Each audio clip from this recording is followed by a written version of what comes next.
Is student loan debt America's new financial crisis?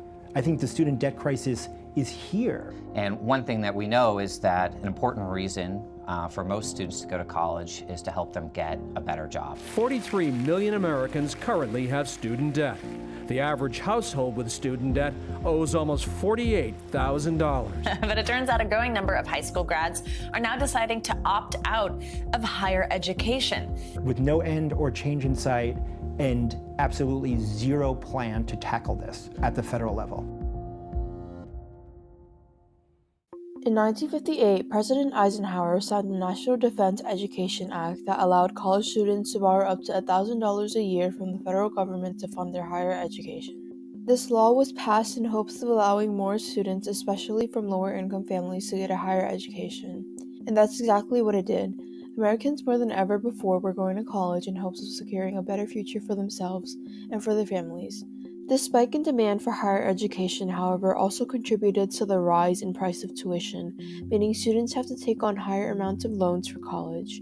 While it is a universally accepted fact that higher education is very important, there is discussion of whether the government is doing enough to combat the high cost of attending college. On one side of the argument, data shows that students who graduate from college have the ability to pay for their debt. College is similar to an investment. While it may seem like a loss in the beginning, what the student is able to earn at the end outweighs the cost. College debt is like any other debt. It can be paid back over years. But we as Americans for decades have been so accustomed to hearing these stories of college graduates who spend the first half of their working life drowning in and struggling to pay off their college debt. Yes, student loan debt can be paid off eventually, but the average student borrower takes 20 years to pay off their student loan debt, and in the case of professional graduates, it takes over 45 years to repay student loans. These are years of extra income off of these people's lives. In the eyes of Congress, it seems that federal budget should be spent more on other issues like healthcare and national defense rather than on college tuition and debt.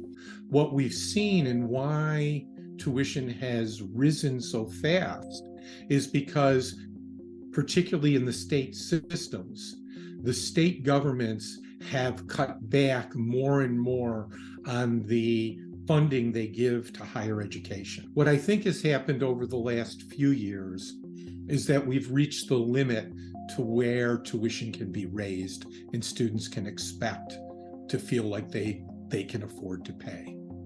Thinking they can take advantage of the student aid loans offered by the federal government, many students fall into the trap of borrowing way more than what they can afford. Attending these higher education institutions isn't cheap.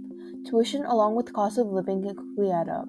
In just 2021, those who chose to attend public college borrowed on average $26,000, while graduates from a ranked private college took out around $31,000. Family is low income, so we can't afford very expensive private schools.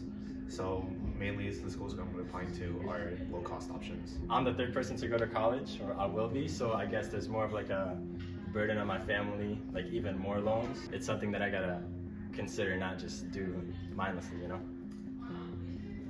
It is an issue that is very much normalized in America, and for a while, students tried to ignore the burden of piling student loans, but recently we've started to see the long-term consequences of expecting people to take out life-changing amounts of money in order to attend college.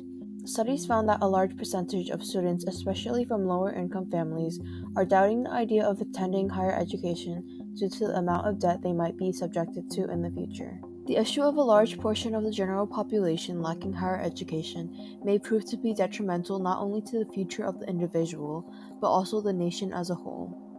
As technology changes, they're going to need to know more and more about math, more and more about computers, more and more reading skills. They're essentially going to need a college degree.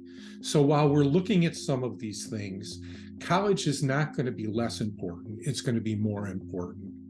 A lot of business people are trying to talk that down because they don't want to pay taxes to pay for college. And we can understand that, right? If it's not my family, why should I pay taxes for other people's families to go to college?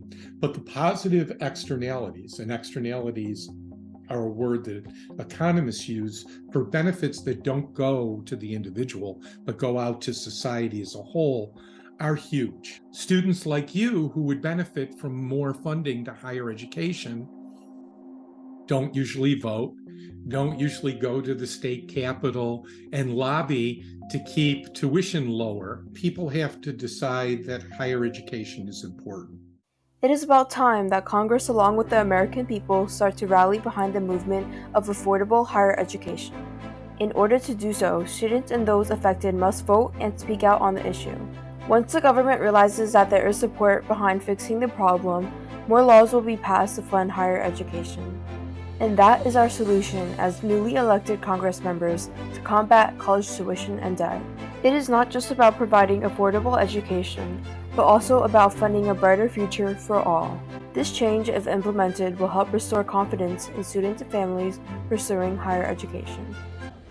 I believe a big part of college is learning how to be an adult. The government, they can do a lot, you know? If you look at other countries like Finland and other countries in Europe, a lot of their colleges are very low cost, if not free at all.